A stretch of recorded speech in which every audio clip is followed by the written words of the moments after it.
Hey, how goes it everyone? Hope you're all doing well. So, Darth Vader versus Obito, huh?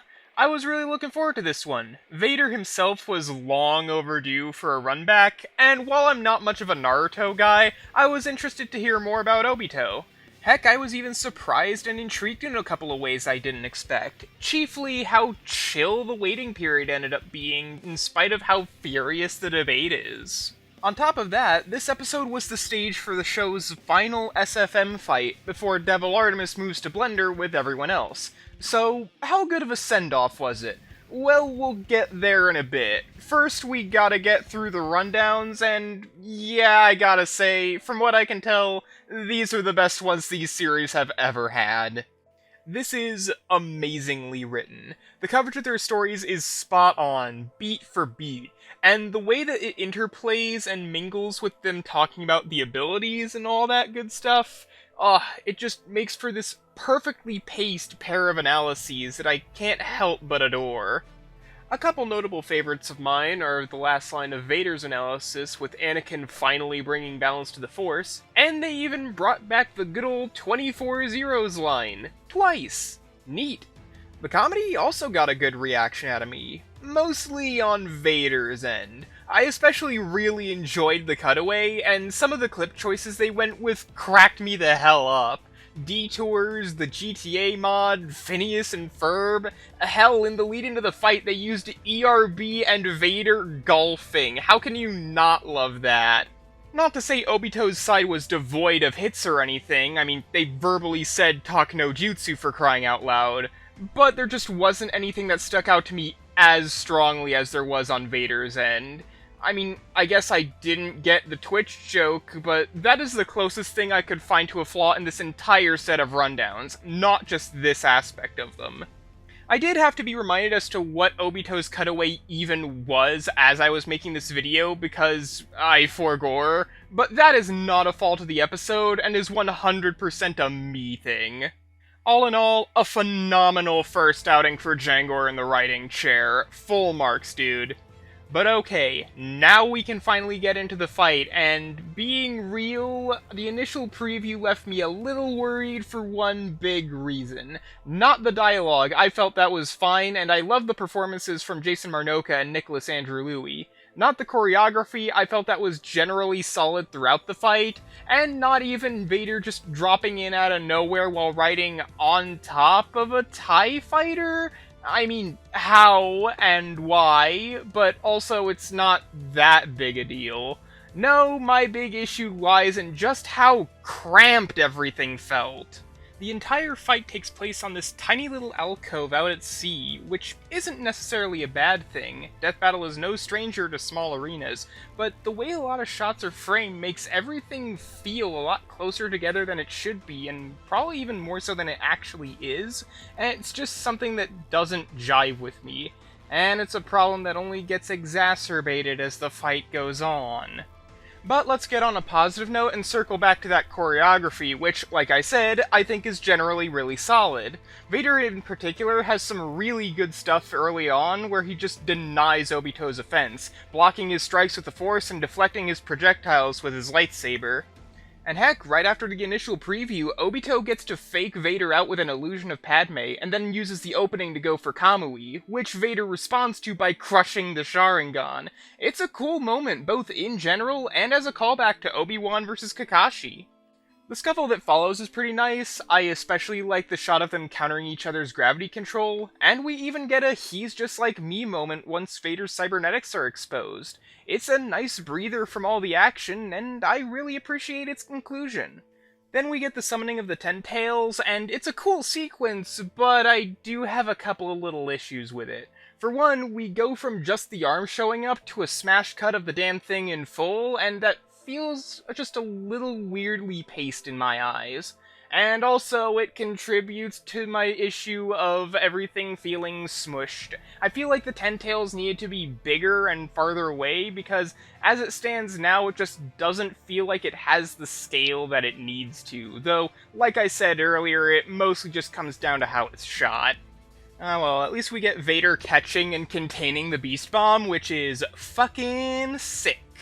And once the God Tree and the Jinchuriki come out to play, everything just picks up from there, especially leading in with Obito's line about the inevitable, following off of Vader's from earlier. That's some good shit.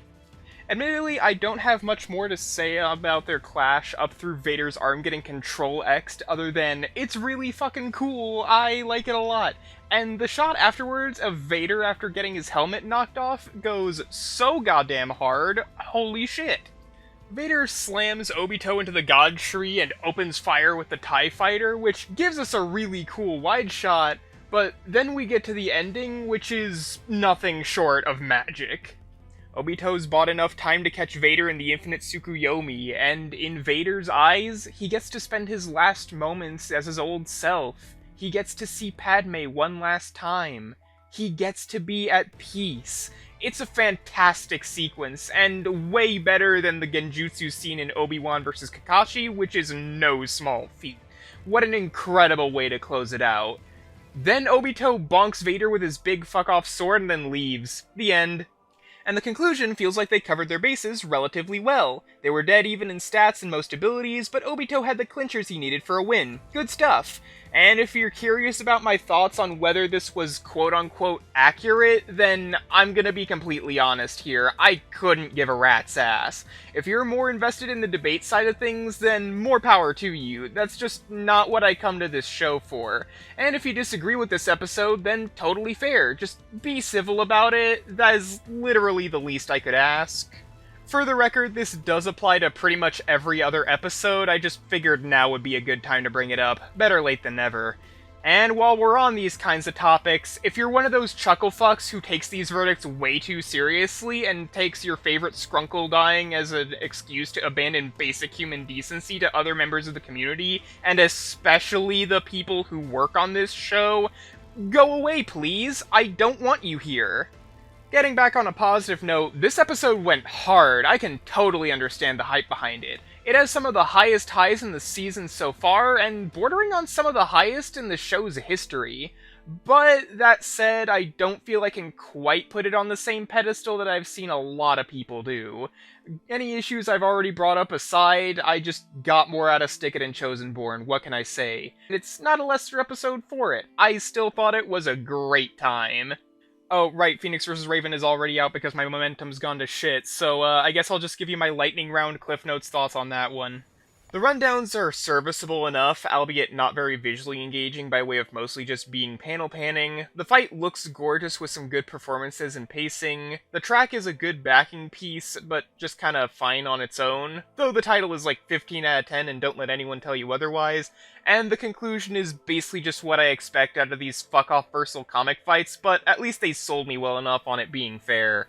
I'll save my full thoughts for the end of season ranking, and going forward I'll probably just be picking and choosing what I give full reviews to. I have other stuff I gotta do IRL and other videos I want to work on, and if this is really gonna be my new pacing for working on these kind of things, yeah, it's a sacrifice I just gotta make.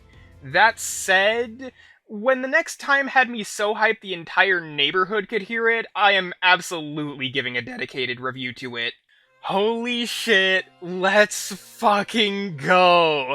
Words can't properly describe how excited I am for Guts vs. Dimitri, but Lord knows I'll try. If you know me well enough, you'll know that Fire Emblem is my favorite franchise. Ever. Out of all of them. And to see it get on for the show for the first time with none other than one of my most wanted matchups, it's legitimately a dream come true, to the point where I'm still not even fully convinced this is even real. On top of that, it'll just be good to see Guts on the show again, and for him to hopefully get a rundown that really delves into his character. I could go into any potential detail for this episode that I'm excited about, but we would be here all goddamn day. Seriously, I haven't been looking forward to an episode this much since Goro vs. Machamp. Like, holy shit, I have been anticipating a hype like this for a while. And for anyone who was more interested in Guts vs. Claire as an idea, don't give up hope. Once Berserk ends and there's new stuff to talk about, I'd love to see this come to fruition one day and cap off a Guts trilogy on the show. That's been my stance on things for a while, and I have zero reason to give up on it now. But yeah, I'm just over the moon at the fact that this is even the timeline we're in the first place, and I'm so looking forward to when this is finally in our hands, and we get to engage in the epic Dimitri dub. Anyway, yeah, that's finally a wrap on that. If you made it this far, thanks a million, as always. Feel free to like, comment, engage with the video however you like, and I will hopefully see you all in the next video. Stay safe out there, and have a good one!